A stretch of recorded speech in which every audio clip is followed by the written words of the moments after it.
Aliens dumped their secret warship on Earth. Humanity upgraded everything.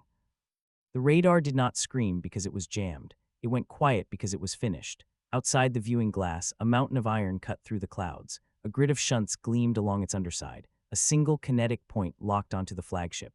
The alien crew stared at their screens, but the tracking arrays had already melted from the raw energy flooding the vacuum. Superintendent Logan Vance did not watch the sky.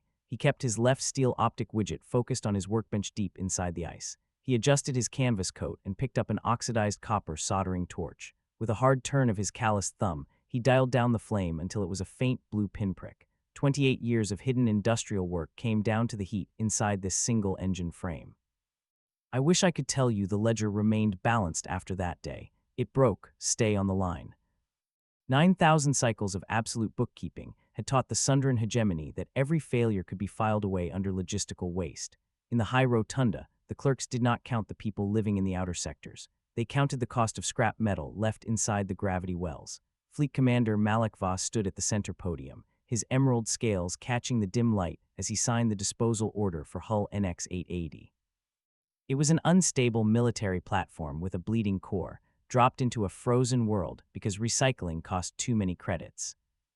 Prime Chronicler Maeltor shifted his silver robes in the tiered seats. He did not look at the spreadsheets. He looked at Malik Voss. He asked if the military board had checked the tool-making habits of the bipedal natives before abandoning a heavy reactor on their soil. Malik Voss laughed, his triple-jointed claws tapping his obsidian armor. He stated that a species without slipstream travel would only view the wreckage as a mountain of dead iron.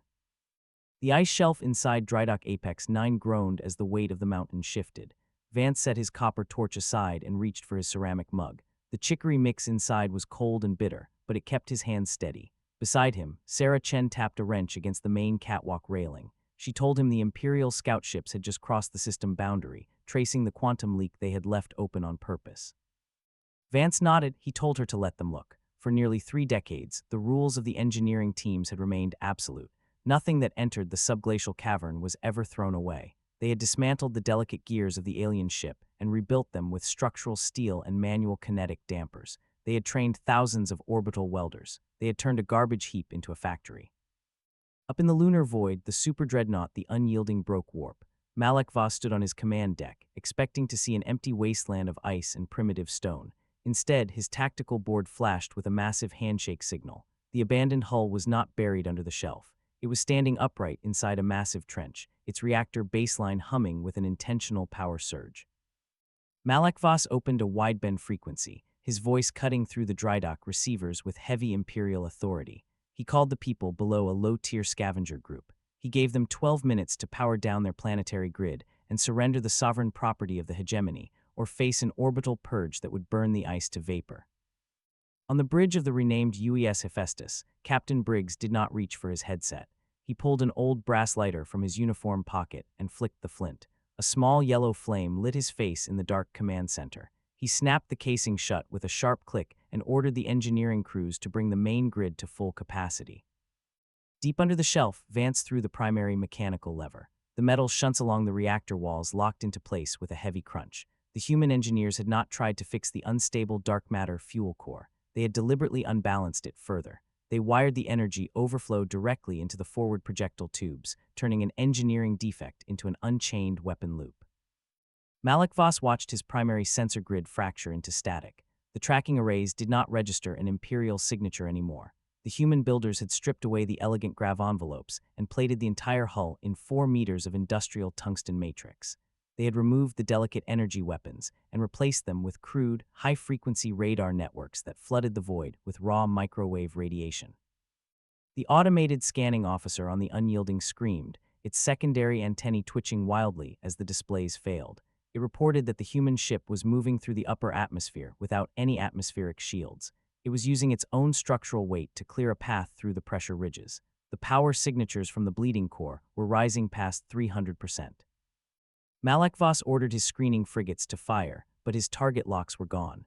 The primitive radar energy from the rising Iron Mountain had cooked the delicate circuitry inside the Imperial guidance computers.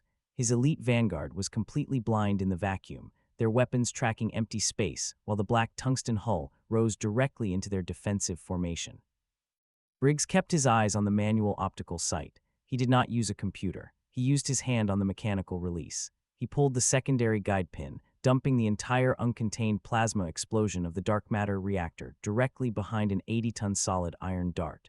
The metal plate beneath his boots shook as the ship released its weight into the void.